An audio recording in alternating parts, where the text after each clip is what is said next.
ত্রয়োদশ জাতীয় সংসদ নির্বাচন সন্নিকটে। এই উপলক্ষে সারা দেশের আসন সমূহে আমাদের বিশেষ আয়োজন আমার আসন। দর্শক, আমার আসনে আজ থাকছে রাজশাহী 2, আর আপনাদের সাথে আছি আমি শুভ ইসলাম। উত্তরাঞ্চলের বিভাগীয় শহর রাজশাহী পদ্মা নদীর তীর ঘেঁষে গড়ে ওঠা একটি প্রাচীন নগরী। রাজশাহী নগরীটি শিক্ষা নগরী, রেশম নগরী, ক্লিন সিটি, গ্রিন সিটি হিসেবেও পরিচিত। রাজশাহী সিটি কর্পোরেশনের 30টি ওয়ার্ড নিয়ে এই আসন। বোয়ালিয়া সহ 6টি থানা এর অন্তর্গত। আসনের মোট আয়তন 96.72 বর্গ কিলোমিটার এবং জনসংখ্যা 5,53,241 জন। এই আসনের মোট ভোটার 3,65,651 জন। এর মধ্যে পুরুষ ভোটারের সংখ্যা 1,76,675 জন এবং মহিলা ভোটারের সংখ্যা 1,88,968 জন। এবং এই আসনে তৃতীয় লিঙ্গের ভোটার রয়েছে মোট 8 জন। এই আসনে নতুন ভোটারের সংখ্যা 12,868 জন। 1996 সালে এই আসনে বিএনপি থেকে নির্বাচিত হন অ্যাডভোকেট কবির হোসেন। এরপর 2001 সালে বিএনপি থেকে নির্বাচিত হন মিজানুর রহমান মিনু।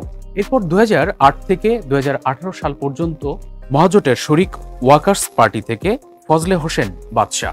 এরপর 2024 সালে এই আসনে নির্বাচিত হন আওয়ামী লীগের বিদ্রোহী প্রার্থী শফিকুর রহমান বাদশা। রাজশাহী 2 আসনে প্রায় সব দলের প্রার্থী মাঠে সরব। এই আসনে বিএনপি থেকে বিএনপি চেয়ারপারসনের উপদেষ্টা রাশিকের সাবেক মেয়র ও সাবেক সংসদ সদস্য মিজানুর রহমান মিনুকে মনোনয়ন দিয়েছে বিএনপি। জামাত থেকে রাজশাহী মহানগর জামায়াতে ইসলামের নায়েবে আমির ডাক্তার মোহাম্মদ জাহাঙ্গীর, জাতীয় পার্টি থেকে সাজিদ রওশন ঈশান, এনসিপির রাজশাহী মহানগরের প্রধান সমন্বয়কারী মোবাশ্বের আলী, ইসলামী আন্দোলন থেকে আলহাজ ফয়সাল হোসেন মনিরের নাম উল্লেখযোগ্য।